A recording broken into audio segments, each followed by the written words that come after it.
guess.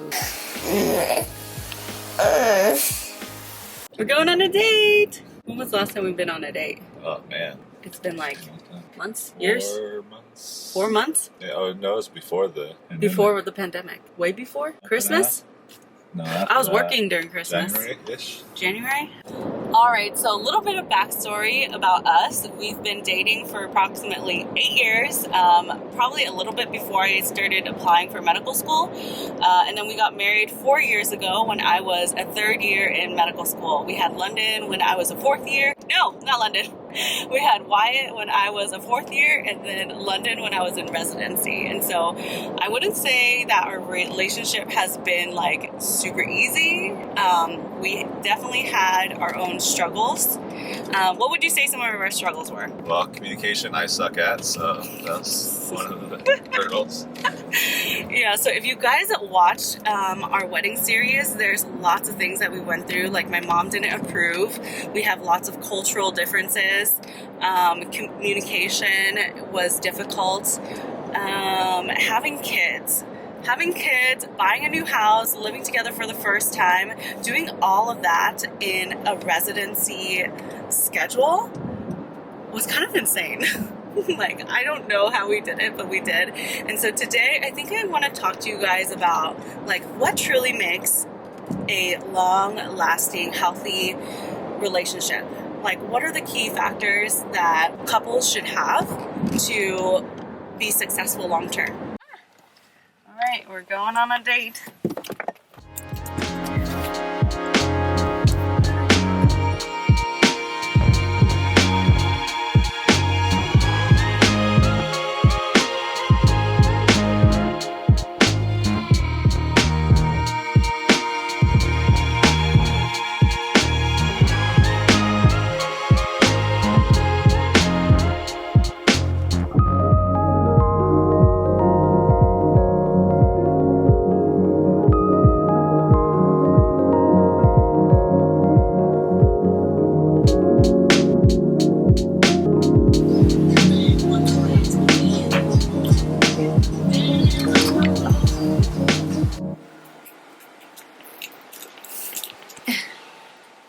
Oh my gosh, can never get. This is the rest of our date. Mom, you're doing this. No. So I see patients all the time who have been married for like 25 years, 30 years, and 50 years. And I always ask them, what is your secret? And most common answers I get are marry your best friend, communication is key, listen to your partner, spend quality time for each other, don't go to bed angry. I don't know, those are some of the things. And I always think to myself, like, is that it? Could that just be like the answer to like 20, 25 years of marriage? And I feel like I'm always disappointed because I feel like there's more. Because Stan and I do those things. Like, we always try to talk to each other. We always try to listen. At the same time, like, things are always hard and it's not easy. And so I think in this video, like, I had to dig really deep and think of all the things that we have struggled through to better our relationship. So these are just some of the things that I came up with, and let me know down in the comment section below if you agree, if you've done any of these things. So yeah, this is in no particular order. Oh, got it? So I guess the first part of having a good relationship is first loving yourself, because it's really hard to love someone else when you are going through your own struggles, right? And I feel like that goes with everything in life. Work on yourself so that you can better be there for someone else. Love you. Mom, what those round things? What round things? Choo-choo on board. Choo-choo, all aboard. Whoa.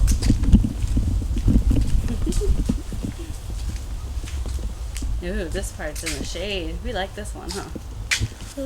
This one's Dave. Alright, now the shade is up. You like it? You like it? Mom, how do I put this on? Put it down. Okay. Put L1. There you go. About L1. London doesn't want to put it. Wyatt?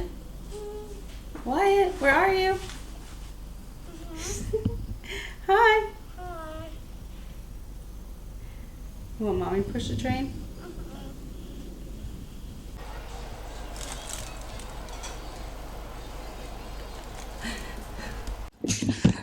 Have to sneak off to get dinner, or else London would cry. Ah, ah, ah. So we're on our way to get crawfish. We're so excited. We're ordering takeout and just eating it at the home. But I think another thing that we do as a couple is that we talked about our goals on a pretty regular basis to make sure that we have like the same vision, that we're trying to get to like the same place. Have you guys ever thought to yourself, like, damn, if I can clone myself, if I could be in multiple places doing multiple things at once, I would be able to get so much stuff done? I probably think about that all the time. But having a partner that you trust, giving up that power and being vulnerable and trusting in that other person, that they will have your best interest at heart and that you are working towards that same goal, in the long run will help you as a couple be stronger, be more productive, get more ish done, you know? And I guess it's also important to mention that you guys should have the same goals or have the same, what am I saying? Values, right? Well, the same direction, I guess. If you guys aren't going the same direction, eventually you'll have to split, right? Yeah. Right? So make sure you guys are going, like the destination is the same. Make sure that ticket is to the same place. Yeah, that's all I got. You want somebody to at least share your tendencies or some of them, you know? I mean, fall on the right, same path. You gotta eat the same foods. Oh, yes. Same foods, you have problems. Oh, yeah. If Stan was a picky eater, I don't think we'd be together. Yeah, that's pretty true. Bye. Thanks. Thanks. Back with the goods. Okay. Mom.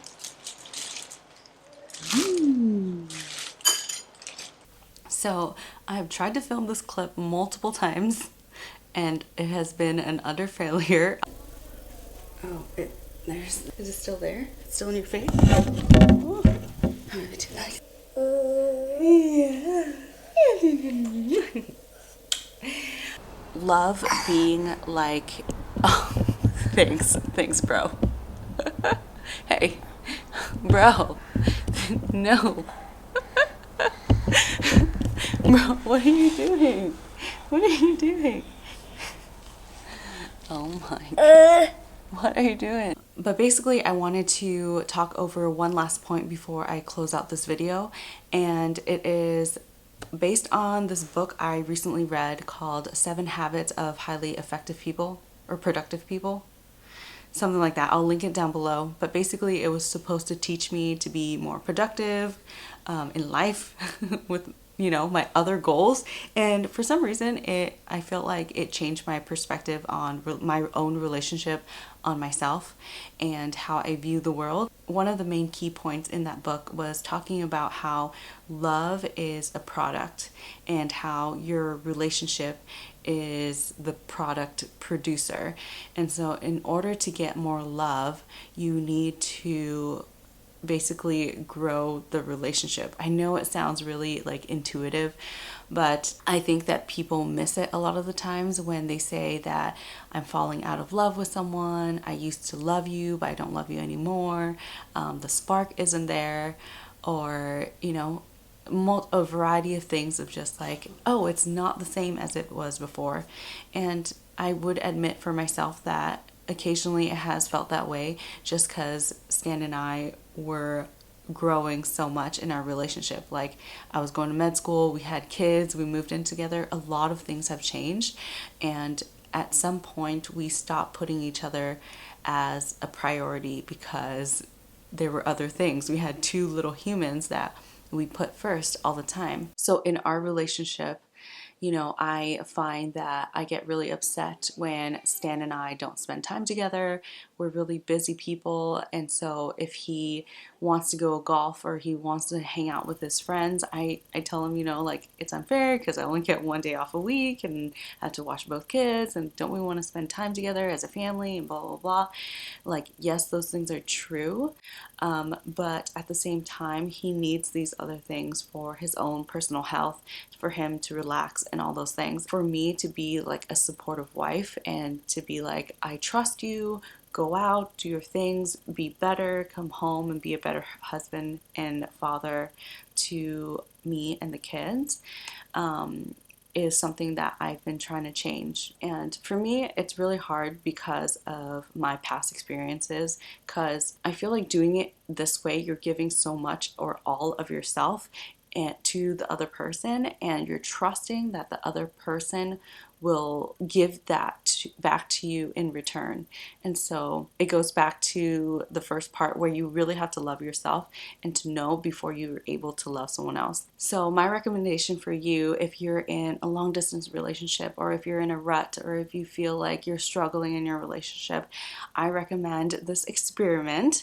And so for the next 5 days, and it's really easy because you are the only one that needs to participate. But basically, in your mind, think that your partner is already done enough. Like, them just being in your life is enough. So they just need to do 5% and you do the other 95. Just an experiment, right? And then in those 5 days, try to do things for your partner, like things that you know will make them happy or things that you know will make their life easier. Try to compliment them once, try to do something nice for them, and tell them that you appreciate them. Just for 5 days. I know it sounds really crazy that, you know, like, in the beginning you think that you're giving, and you're worried that you won't get anything in return, but just try the experiment for 5 days, see what you get in return. I have found that the more that I've given, the more I have received in love. And I found that the same with life. The more that I have given to others, the more that the world has given back to me. I hope that makes sense. So yeah, sorry if this is long-winded. My mind is all over the place like a total mom. I think I really need to exercise more and treat my body better because my brain is just like all jumbled. But yeah, I hope you guys enjoyed this video. If you have any questions, leave them in the comment section below.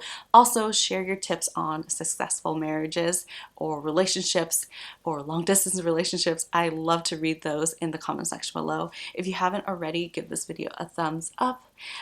Subscribe if you haven't already, and I'll see you guys next week. Peace. Bye, London. Yeah.